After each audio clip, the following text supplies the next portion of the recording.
ضرر میکنی اگه این 3 تا تمرین فینگر پاور رو یاد نگیری.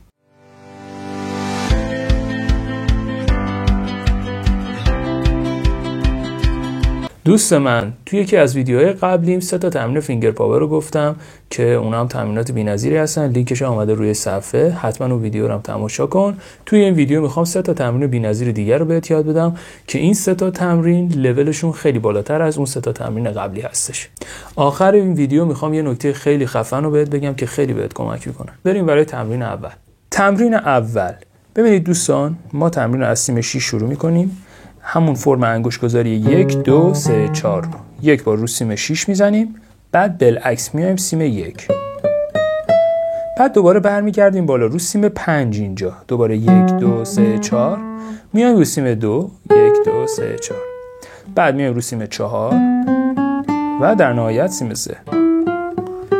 این خیلی به شما کمک میکنه که شما کنترل هم داشته باشین روی پیک زدنتون و حالا بعضی جاها مثلا میخوای یه سیمی رو مثلا سیم 5 بیای به سیم 1 دیگه دوچار اشتباه نشید. یک بار تمرین رو براتون انجام میدم.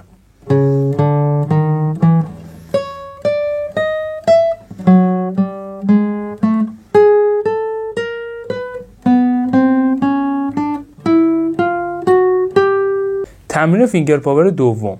تمرین دوم یک مقداری سخت‌تر هستش. به چه صورتی انجام میشه؟ ما ابتدا انگشتا رو روی سیم 3 قرار میدیم به این شکل. دقیقاً به همین فرمی که خودم قرار دادم.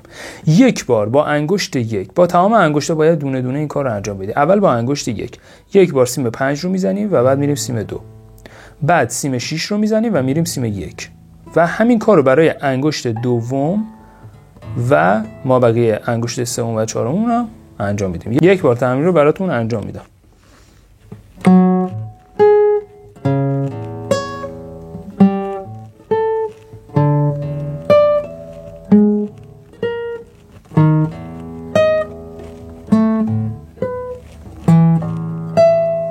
قبل از این که بریم برای تمرین سوم، اگر هنوز کانال رو سابسکرایب نکردی لطفاً کانال رو سابسکرایب کن و زنگوله کانال هم فعال کن. راستی دوستان یه نکته خیلی مهم، من اگر تمرین رو اینجا انجام دادم برای این بود که شما هم پیک زدن رو ببینید هم انگشت گذاری من رو. صرفاً شما حتما نباید تمرین رو توی این 4 تا فرت پایانی انجام بدید. حتما این تمرین رو در طول دسته گیتار تکرار کنید. تمرین سوم چند بخشه. بخش اول شما با انگشت 1 و 2 اجرا می‌کنیم. بخش دوم با انگشت 1 2 3 و بخش آخر با هر 4 تا انگشت تمرین انجام میشه. پیکمون هم تو تمام تمرین پایین بالا یا چنگ ضربه میزنه.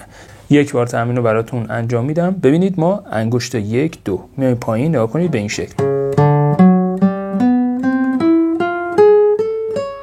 وقتی رسیدم به سیم اول 2 1 2 1 برمیگردم بالا. حالا وقتی رسیدیم به سیم 6 این بار با 3 تا انگشت 1 2 3. به پیک زدن من دقت کنید.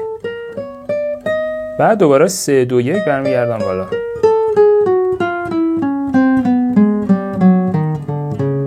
و در آخر با هر 4 تا انگشت.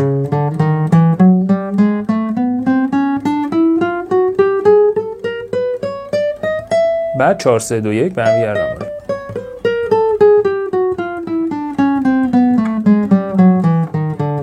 یک بار تمرین رو کامل انجام میدم.